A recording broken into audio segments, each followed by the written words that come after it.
everyone, and welcome to another episode of PGTV. It's so good to be here with you again today, and you are going to love what we have planned for you today. I want to say welcome. If this is your first time, be sure to check us out on YouTube at Preacher Girl TV. We have all kinds of amazing stuff going on there, and a community on Facebook of thousands of girls who know exactly why we're here on this planet. Today on PGTV, we have an exciting guest. I'm so thrilled to introduce to you today, for those of you who don't know her, Pastor Danielle Ramdial.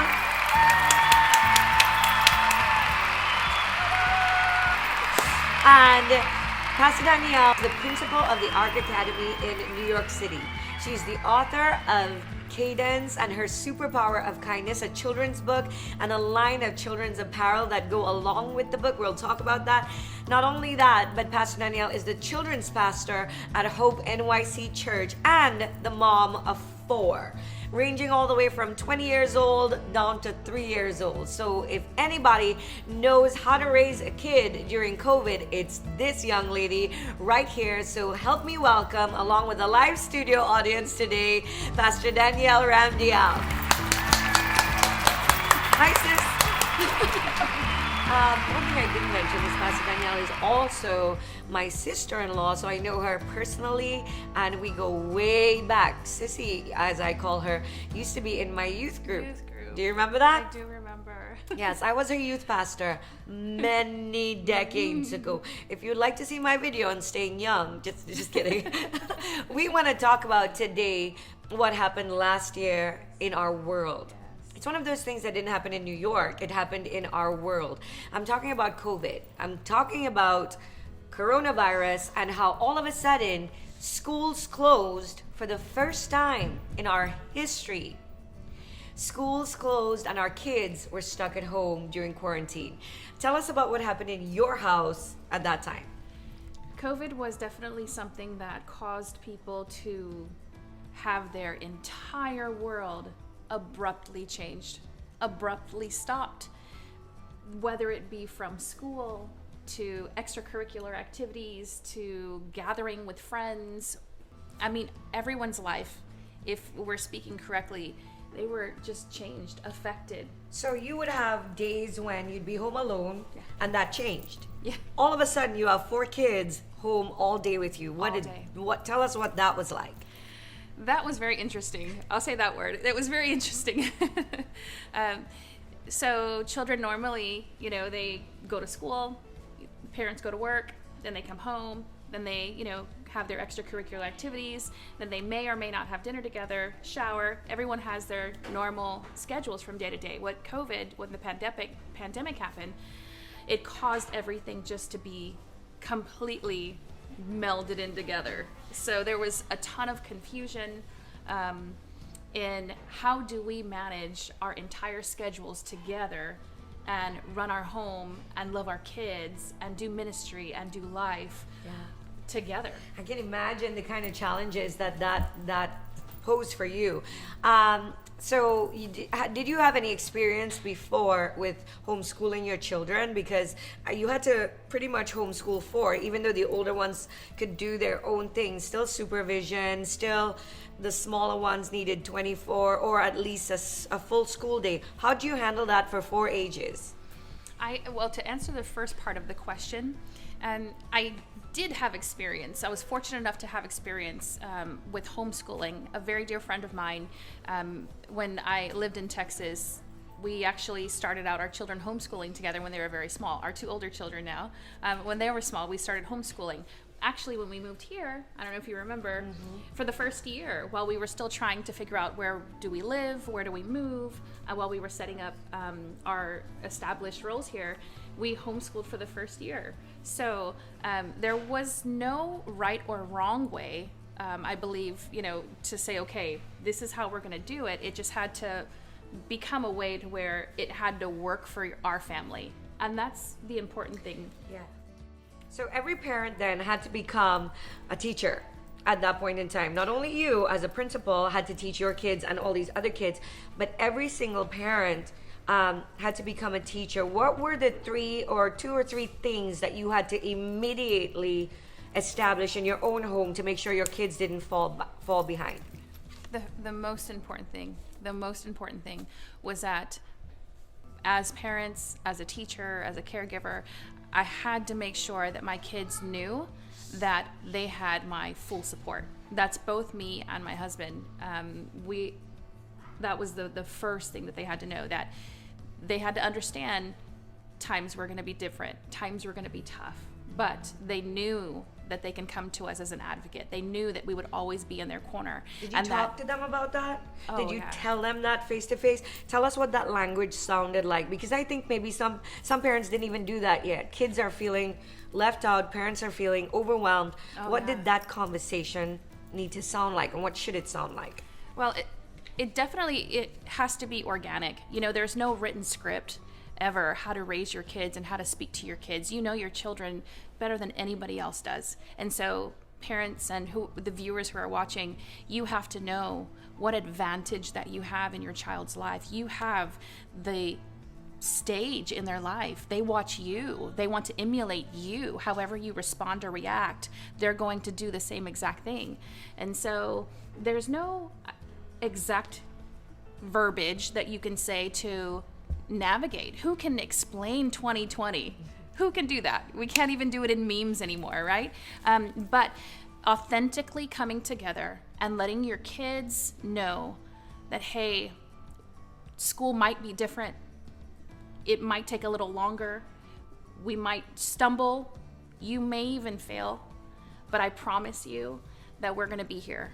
And we're going to hold your hand, and we're going to make sure that we get through it together. That was so good. I just heard her say, you may even fail, but it's going to be okay. And I think if I can just imagine kids knowing, look, if you fail, understand things are different right now, and we understand that too. And if you didn't have that conversation yet, what a good place to begin. Maybe a year late, but better late than never, to let your kids know you're on their side. Do you think that kids whose parents didn't take an advantage or did not try to establish some sort of learning schedule, do you think that those kids perhaps have suffered during the last year? And if so, what can they do to bring their kids back up to speed? Because I know parents are worried about that. Absolutely. And that's such a valid not even fear, but that's a valid question and a worry to have. So parents don't feel like, you've dropped the ball and you fail. You have to know that first and foremost. No one could have ever predicted the pandemic. No one could have ever said, be on the lookout. Here's how you prepare. We were literally just forced to respond, react, and figure out, how do we do life? And so parents, you have to make sure that you have the ability to give yourself grace because you're learning as you go, as we all are. You're learning to love your child in different ways that maybe we were all just too busy in our schedules. You're learning that it's going to be in your face, a hot mess all the time, and craziness running around. You're going to have to give yourself grace to say, all right, we're going to take it day by day, step by step, and make sure that, you have those open conversations. I think when you set the table as a family and you say, look, I know that we've been used to having everyone in their own corners doing their own thing. Obviously, we have to come together to make our family unit work. And I think that's what most parents and individuals have not suffered, but feel like that's their biggest challenge is that, how do I teach? How do I do this? How do I do that? How do I mentor? How do I mold it all together? There really isn't a fine set way, but just know that, if you're doing it together as a family, if you're giving your children roles that they probably never had before, the whole entire family succeeds. And that's what we're all learning together. That's so good. I love what you said about mentoring. How do I teach? How do I mentor? How do I do all the things? But you know what? This is how I'm seeing it on the outside right now. Isn't that, though, I think, a God-given strategy to allow parents, again, to have an opportunity to put in the minds of their children the things we wish the school was teaching them. Talk to these women of God about that, because ultimately we complain a lot about the things that are being taught in schools. Right. They're so anti-biblical, they're so anti-Jesus. And now talk to them about this amazing privilege that they get now that kids have to, in many cases, be home. Oh yeah, definitely that. And I have had to learn that and teach myself those same exact concepts, that the glass may not always be half empty. You may get lemons, but let's make some lemonade. And I think I've done so much lemonade making last year. We can all agree we've made so much lemonade out of 2020. The reason why it's an advantage is never before have we lived in an era that consumes our children and our family with busyness, with quick, fast pace. Let's do this, let's go here, we have appointments, we got to make this on time. Never before have we ever had a time in life where we've just completely come to a standstill. So yes, it's hard, and we're having a difficult time navigating, and a lot of the times we can't manage and we can't cope. And I'll be the first to say my house is just so messy. And it seems it's going to stay that way for a while. I don't even have kids. Pastor Sharo, you preached a message that say you got to know when to pivot. Yeah. That stuck with me. If we've learned anything for 2020 going into 2021, we have to learn how to pivot. Yes, the anxiety is there, the worry's there, the pressure's there. It's there, but how are you going to respond to it? How are you going to look at it, and how are you going to react to those things? Because your children will see you. It's okay to look at it and feel the emotions, but to stay in it and to wallow in it. Your kids need to see that, okay, look, it's here, but here we are. We're going to rise up together. We're going to move forward, and you have the advantage. You now have that advantage. They're not in school.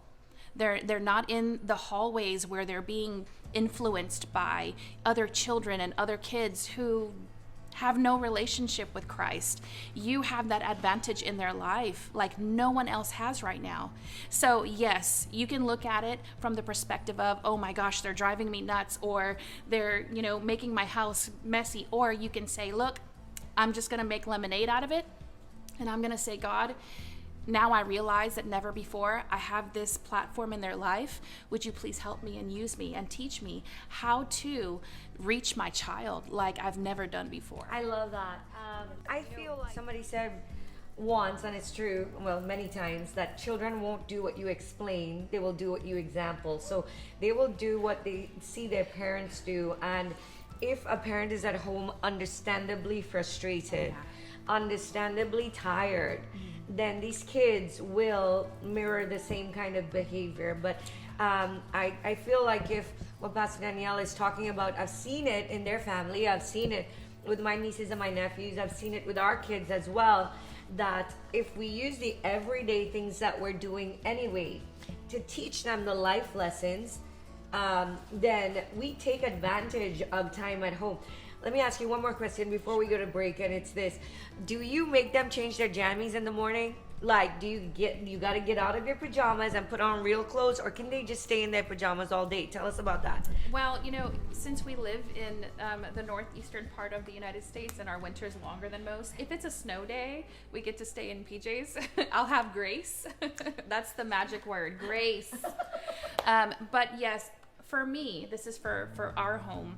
I've learned that if we all wake up and if we do our routines, you have to wake up, you have to go, freshen up, you have to change your clothes. It really puts you in a structure while you're at home. Love that. So routine for kids is important. It's important. Okay. I love that. And I don't know if you parents are hearing this, or if you haven't yet established those routines, because children need consistency. Families need consistency.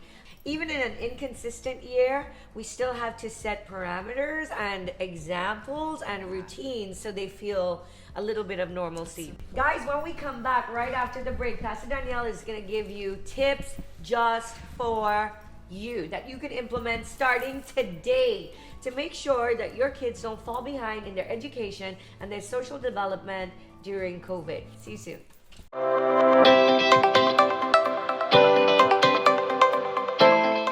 Hi parents, Miss Indira here, live from ARC Academy. I know so many of you are at home right now being homeschool teachers. Have you had experience being a homeschool teacher? Probably not. So I'm here to share 5 quick tips that will help you and your child get through this homeschool experience. Here we go. Tip number 1, super easy but super important. Plan your day. Make a schedule. If your child is a little bit older, let them tell you the things that they want to incorporate in their schedule.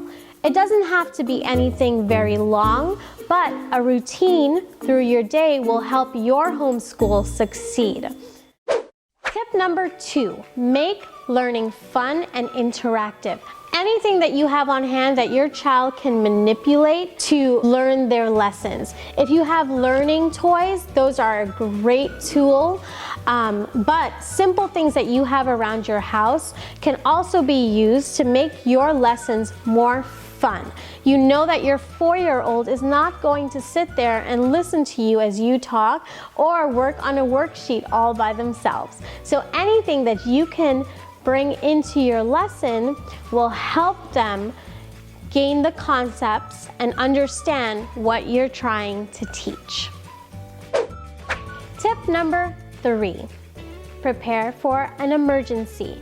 Right now, we're all dealing with the coronavirus pandemic. If an emergency were to occur in your home, does your child know how to dial 911? Do they know their home address? Do they know their phone number? These are some of the things that you and your family can prepare together. That way, in the event of an emergency, your child will know exactly what to do. Tip number 4, get fresh air every single day. Make it a point with your child to spend a few minutes outdoors. Run around, take a nature walk, ride bikes, or just take a walk. Sunshine makes everything better. All right, tip number 5. This one might sound a little bit crazy, but this is especially for you moms and dads. Tip number 5 is shower regularly. I know that sounds a little bit weird, but hear me out. Be sure to take care of yourself. You are on the front lines, homeschooling your kids and at home with them. It's really easy to forget to take care of the things that you need, but be sure to do that every single day. It'll work wonders for you and your family. So that concludes our homeschooling tips and tricks video. Be sure to share, and if you have any questions, comment in the comment box below. I'll see you next time. Bye. So PGTV, I don't know if you guys noticed, but we have a brand new set. We're so blessed and so honored. This wasn't even our set, full disclosure. This is our overflow at our church, but it works so well today that we're able for the first time ever to have a live studio audience here at PGTV. And so we want to give everybody that is here today the entire Preacher Girl TV bracelet with all the charms. All the girls in the audience are gonna get one, the entire set today, and the one guy is also gonna get one. Just for being here in our live studio audience. Would you like to be a part of our live studio audience? You just have to click on this link or send an email to info@pgtv.com and just request a ticket, and we'll send you the ticket with a date that you can show up for one of our shows.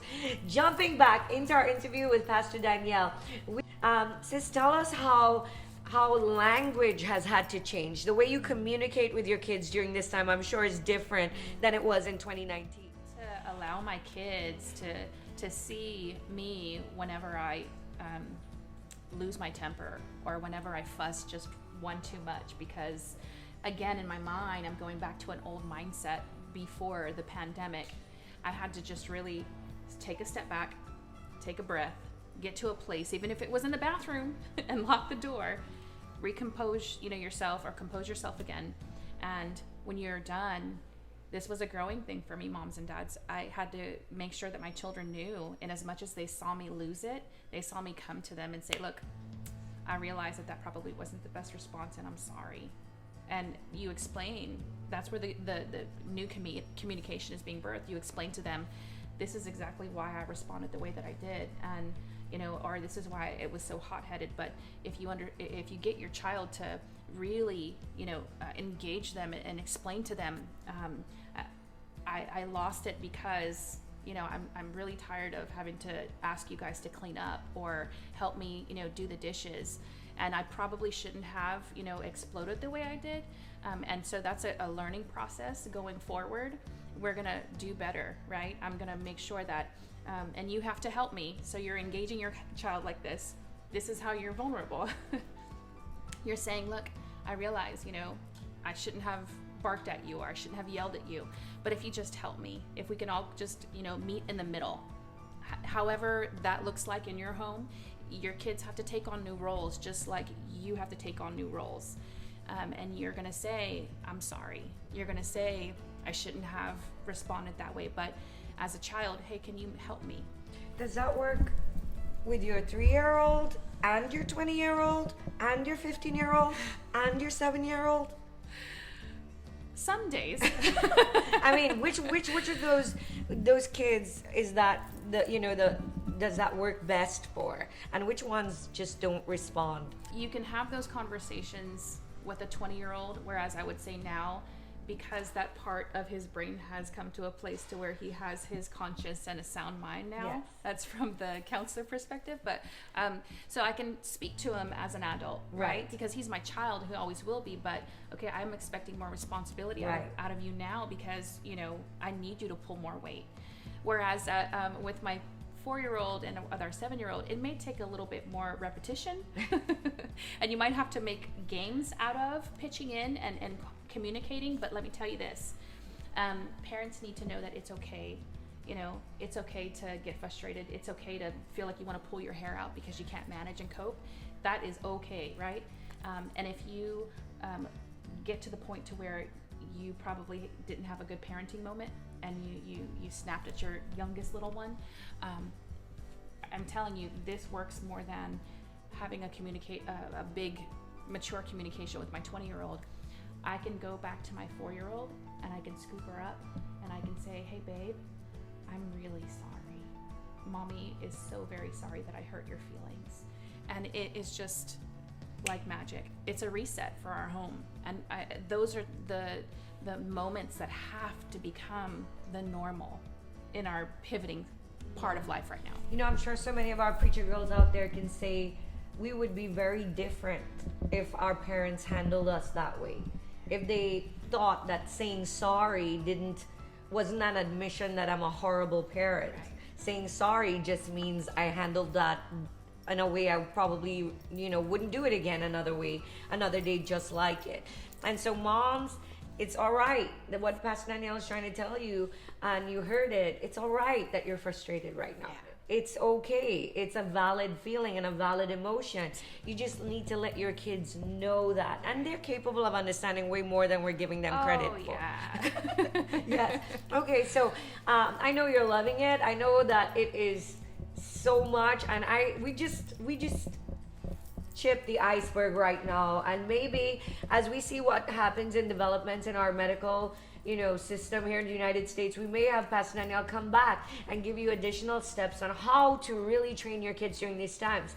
But one of the unique approaches that she's taken to her children in this time, and I know that because we work together and pretty much live together, is that she sees and she lets her kids know that they have superpowers or something close to that. Tell us about that. A lot of the communicating in a world that we live in now is understanding more now than ever. Won't you agree? Is that we have to really figure out who we are. And as adults right now, our cell phones have become a beacon of hope to us, right? And we have resources, and we can hit that online button and we can find prayer, we can find church online. We have access to resources support, for us. Kids don't have that. Kids don't have that. It was such a mind-blowing moment that I really had to just think about that. Kids don't have that. How easy is it for us just to pick up the phone and call a friend or call our pastor? and say, I'm having a really hard time. Can you please pray for me? Can you intercede with me? Our children don't have that. And yet they still have to go through everything that they go through. How are they getting released? How are they getting all of those big emotions that you and I have? How are they releasing those? They're not. And my heart is, I just have so much compassion for kids. I really, really do. The superhero term that I use is intentional. It is, because when a child is being raised and they're being grown in a family that has the foundation in God, not a perfect, let's not put, because a lot of the times we see God as perfect, and He is. That means we actually, get confused in our lives and with the way we raise our kids, or the way we have our home, or even ourselves. We always struggle with that perfection issue. At least I know I have, right, in the past. And so that can spill onto our kids, that they have to perform. They always have to be on. I think that now more than ever, we have to give them a chance just to know that compassion, empathy, that is a golden word of the year. Empathy, just having a secure sense of self. They're not going to have it all together, moms and dads, but knowing that kindness and gentleness and joy and love, those are the superhero powers from within that get them to grasp about these fundamental characteristics that, again, pre-COVID, we may have just been too busy with life to pay attention to. We will realize how necessary they are in times like these. Yeah, I agree. It's a really good place to show you this, guys. This is Pastor Danielle's first in a series of books. This one is called Cadence and Her Superpower of Kindness. It's so cool. I mean, there are 9 of them. This is the first one, and those of you who know the fruit of the Spirit will recognize kindness as one of the fruit of the Spirit, and the others are coming. And I love it because our kids are being taught sex education. They're being taught new pronouns. They're being taught evolution. They're being taught all of the things except the Word of God. And here, I want you to tell us about this book a little bit, but this is telling them inside of you, from the day you were born, is a superpower, and it's kindness, right? Absolutely. So tell us about Katie and this superpower. Well, she was my 4. Cadence is her baby, 4-year-old. Yeah, Cadence was our 4th, and she just really swept my whole entire world up by a whirlwind, I'll say that. She has caused me to really be brave enough to say to actually put out the things that I've always held, and valued close. She's given me the strength because of her bravery and her boldness. If you know Cadence, she's a no fear kind of a little girl. It's funny, I emulate that. I admire that in her. And so I think that I've just kind of channeled that type of bravery out of Cadence, and I decided, okay, look, I'm gonna make it official. Because as a parent, I saw that, exactly what you had mentioned. Yes. Everything was being taken away from our children as far as our, Christian fundamental values that were important to my home and to my husband and to me. But they weren't given anything else in return. It was being taken away from them, but they were giving something that has a life without God. And, yes. and I come to that point to where I said, okay, something's got to give. Yeah. Something has to give. I love that kindness is a superpower. It's not weakness. Isn't it though? Yes, and that's what secular education teaches you, Right. that to be kind is to be weak. Right. And to be a bully, or to be not even if you're not a bully, to be headstrong, or which are all, being headstrong is important, but being kind is better. Oh, yeah. And when you make that the superpower, when children begin to see, look, if I'm kind, it doesn't mean I'm weak. It means I am actually exercising a power. I think it is so equipping, because kids are afraid to be kind today. They're afraid of being judged for kindness. Right. But if they realize, wait a minute, I might as well put a cape on and jump off things, because I might as well, because kindness oozes out of me.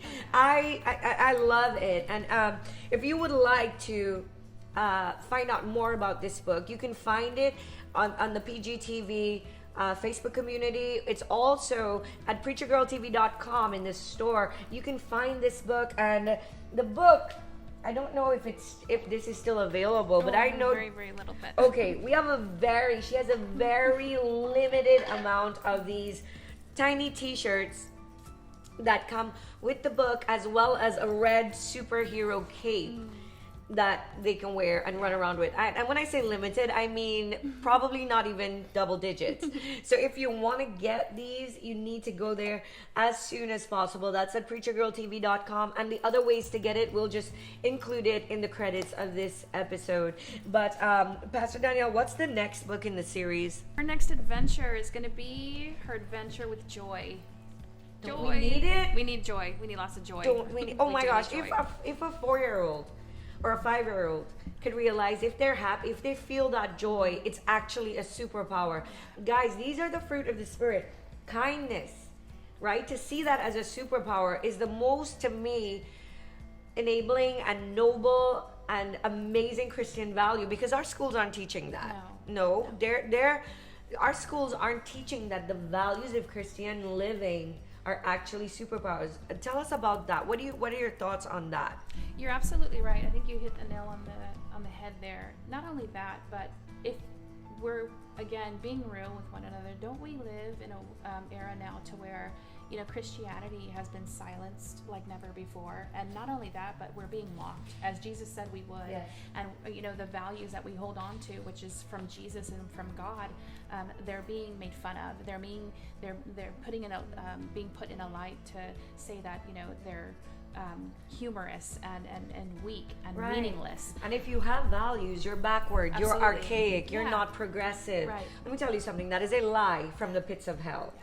Because being kind will never go out of style. Never. And I love that we're putting these values back into our children from an early age. It's a shift of mindset. It really is. If I can implore anyone who's watching, if we are doing anything in 2021, it's a shift in mindset to where we're focusing our minds on just how important the fundamentals, the characteristics that as adults we still struggle and strive to be our authentic versions, but as children, it's important as parents to make big deals out of our children.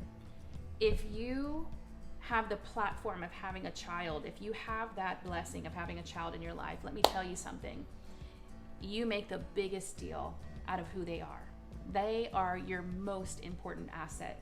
They are your a priceless commodity.